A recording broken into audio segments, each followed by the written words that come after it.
Hello, I thought I'd tell another ghost story, just a little one.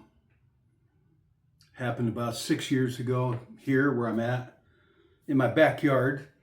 And yes, I have told this story a few years ago, but I didn't really make much mention of it. Really, I didn't. I just kind of briefly touched on it. And I thought about it today. It's kind of worth taking another look at.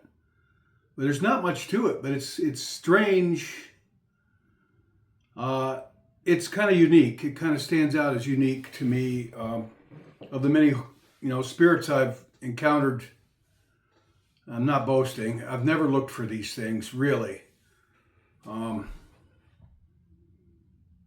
it doesn't bother me when I go through periods of time where nothing's happening. Though I've got things going on now, no doubt about it.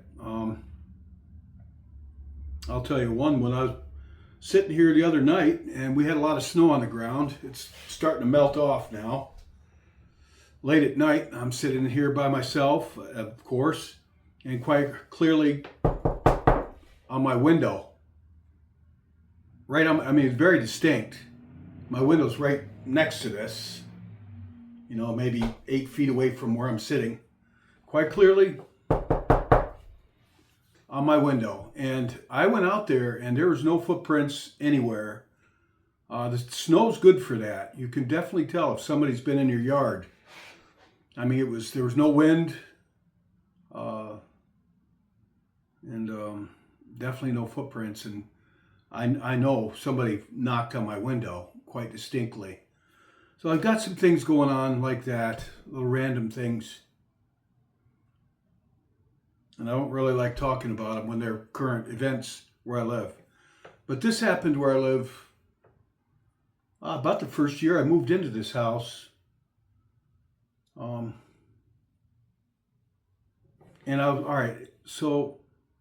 I was in my backyard. I was building a fire because I like to cook over a fire.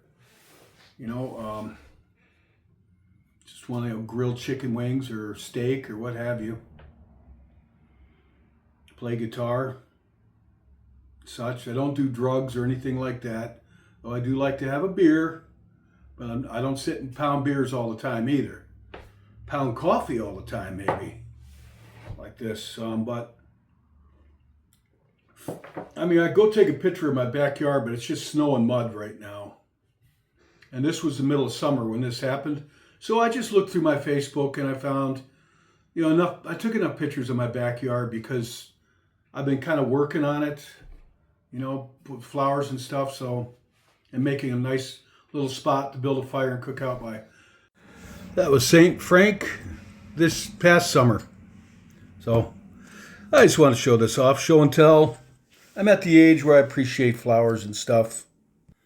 Didn't used to. So it's really easy to draw this ghost because this is what it looks like.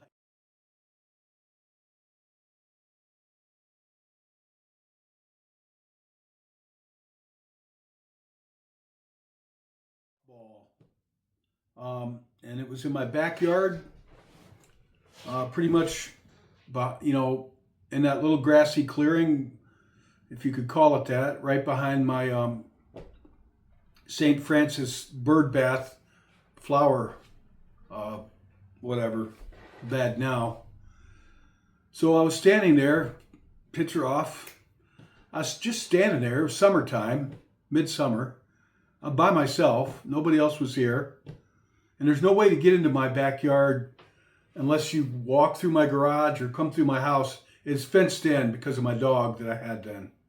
Totally closed off, and my neighbors have chickens too, and they have a dog. So everything's closed off. You've got to come through my house or through my garage to get into my yard. So I'm just standing there, absent, kind of not thinking anything, just standing there. And this basketball-size white cloud, about that big and round, about as big as a basketball, a little bit bigger. And it looked like, it looked like cotton. It had some substance to it. It didn't look like smoke quite. It had some kind of substance to it. it just comes from my left and it just drifted through my yard and stopped right in front of me. And you know, with me, I don't just think ghost usually when these things happen, because I'm not wired to think everything's a haunting, believe it or not. So I'm looking at this thing, and it just floats up and stops right in front of me, about this far where my arms are. And I'm looking at it, wondering, what is this? And I was going to grab it and look at it. I don't know why, but that was my reaction. Like, I didn't think spirit right off the bat. So I'm thinking I'm focusing, what is this? It's broad daylight, summer, sunny day out. I'm looking at it and I reach out to grab it like I was going to pull it in and look at it because it looked kind of solid, but like a puffball. I don't know what you call it, like a giant ball of cotton. And when I reached out to grab it, it backed up. Whatever, it was a spirit. It did not want me grabbing it. It's like, no, you don't.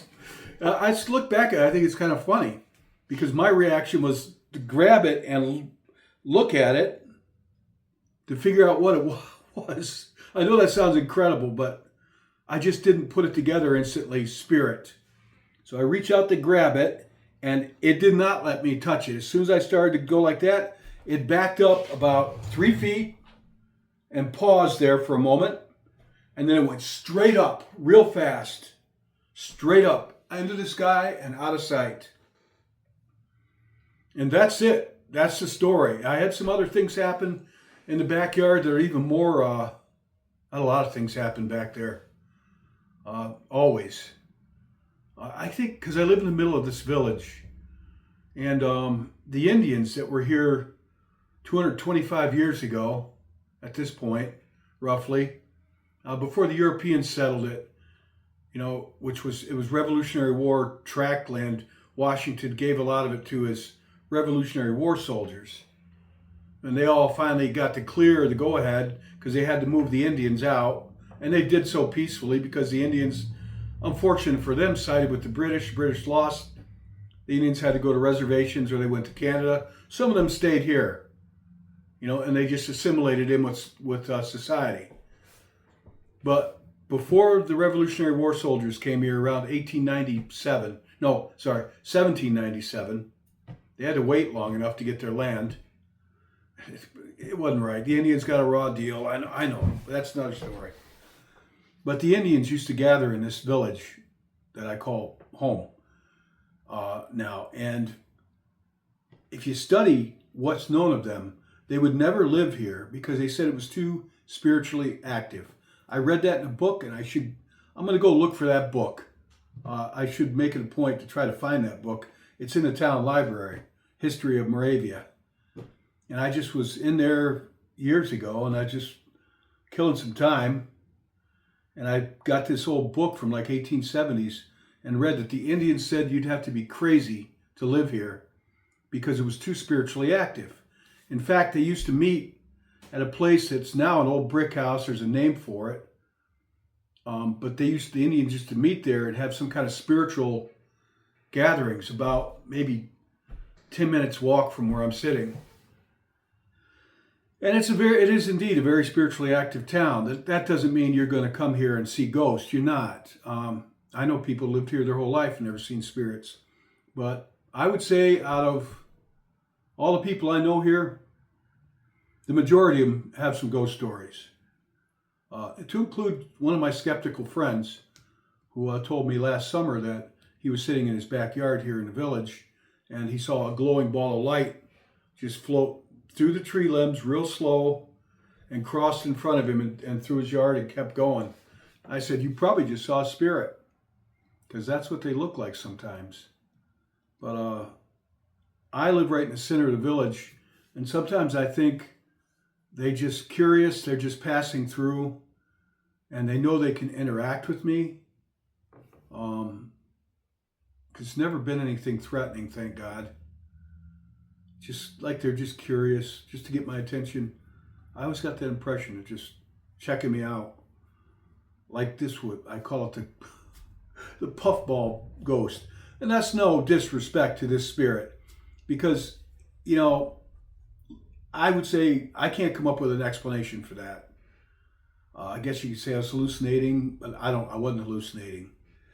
I couldn't tell you what it was. It was a spirit. I've seen them like that before. I've seen them usually floating through the air. Sometimes they'll look like a round ball of smoke. But I've never had one come up right in front of me and stop. And then I just go to grab it, to look at it, and then it backs up and it paused. And then it went straight up. I saw it go straight up in the sky and out of sight real fast.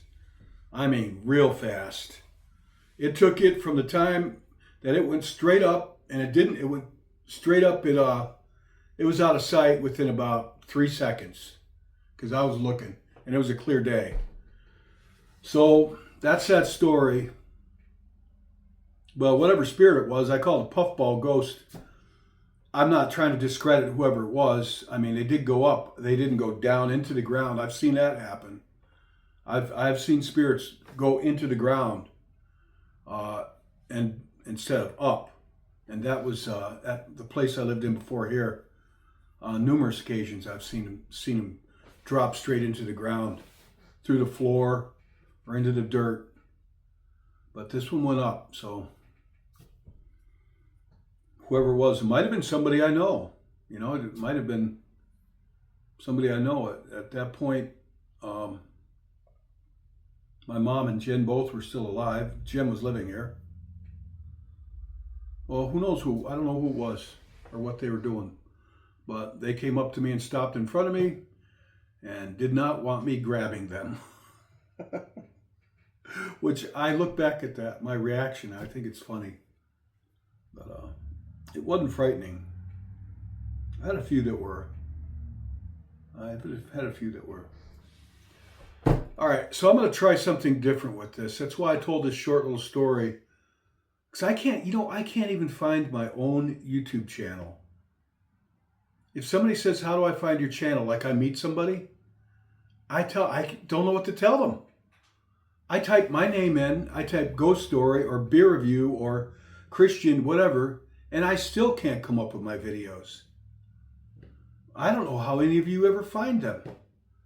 So I'm going to try something different, and I saw something today where they said, instead of hitting public instantly, schedule it and give YouTube algorithms a chance to put your video where it belongs. This one would be ghost stories. So I'm going to try that and see if there's any difference in results. So, and unfortunately for a lot of you that have been longtime members of my channel,